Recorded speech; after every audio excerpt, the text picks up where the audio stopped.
Chaque semaine, on va vous présenter un segment qui s'appelle les futurs classiques, dans lequel on parle de voitures qui sont pas encore des classiques, mais qui vont le devenir assurément. Donc, si vous êtes un collectionneur, là, bien, portez une attention particulière à ce bout-là parce qu'il y a moyen de vous faire bien de l'argent avec ça, je pense. Jacques, on commence ça avec quel futur classique? Comme l'Acura NSX de deuxième génération se fait attendre, on a décidé de traiter de la première génération de cette voiture-là qui devrait prendre beaucoup de valeur avec les années.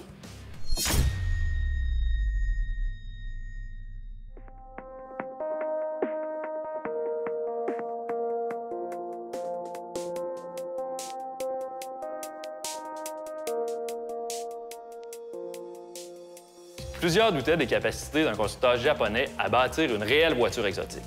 En 1990, c'est un vrai tour de force qu'ont effectué les ingénieurs d'Acura en lançant sur le marché la NSX.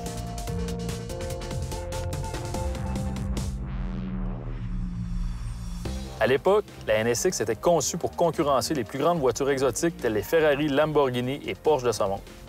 La conception de la NSX a débuté en 1985. Tout le développement de la NSX a été supervisé par le regretté pilote Ayrton Senna. Il faut se rappeler qu'à cette époque, le manufacturier japonais était très impliqué en Formule 1. La NSX a été commercialisée pendant une très longue période de temps, soit de 1990 à 2005, et bâtie à près de 19 000 exemplaires.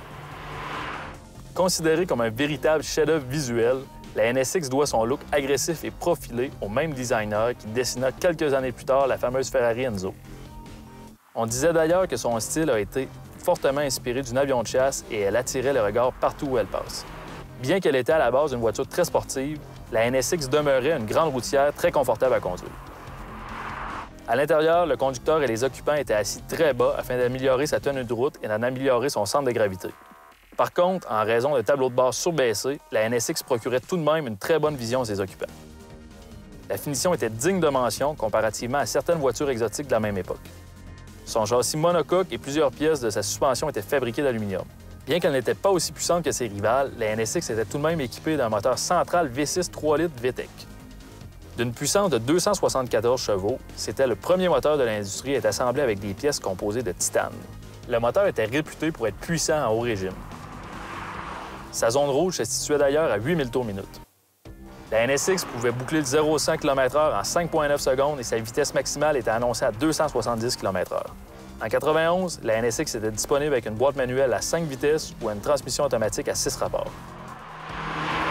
À l'époque, la NSX se vendait 80 000 $. Aujourd'hui, elle vaut encore entre 35 et 50 000 $, tout dépendant de son kilométrage et de sa condition. Après nous avoir fait patienter pendant plusieurs années, Acura revient en 2015 avec une toute nouvelle version de sa NSX. Encore beaucoup plus sophistiquée, la nouvelle NSX est une voiture hybride munie d'un moteur V6 double turbo assisté de 3 moteurs électriques. De plus, elle est maintenant 4 roues motrices.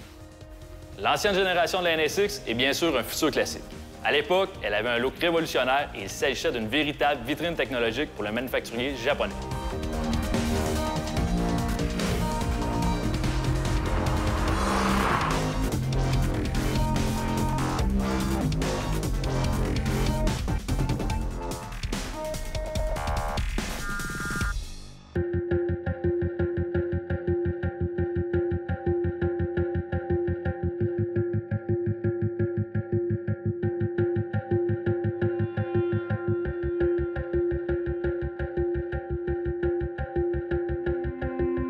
C'était l'occasion rêvée pour des enfants atteints d'un handicap ou d'une maladie d'oublier le temps de quelques tours de piste leurs soucis quotidiens. Le site du circuit Icar avait été aménagé pour accueillir une centaine de voitures de rêve, allant de la Ford Mustang à la Alfa Romeo 8C Compétition, dans lesquelles les enfants pouvaient effectuer quelques tours de piste. Ce geste peut sembler banal, mais pour la plupart des enfants qui étaient là, c'était l'événement de l'année. Vous auriez dû voir le sourire des gamins et gamines qui s'assoyaient du côté passager. C'était à faire fondre même le plus dur des cœurs. Cela nous amène à réaliser à quel point les automobiles ont dépassé le statut de simple moyen de transport pour atteindre un autre stade, et ce particulièrement lorsqu'on parle de marques légendaires comme Ferrari.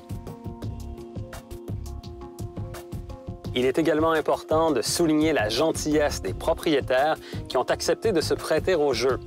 Accepter de partager ainsi leur bolide le temps d'une journée a fait un bien inimaginable à un grand nombre de personnes.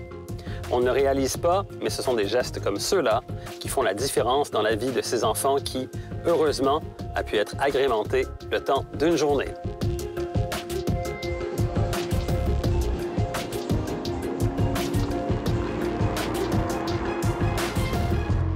N'oublions pas en terminant de souligner le travail des parents de ces enfants qui, au jour le jour, doivent composer avec des situations assez exceptionnelles qui viendraient peut-être à bout de la plupart d'entre nous. Avant les super voitures, ce sont véritablement eux les super-héros.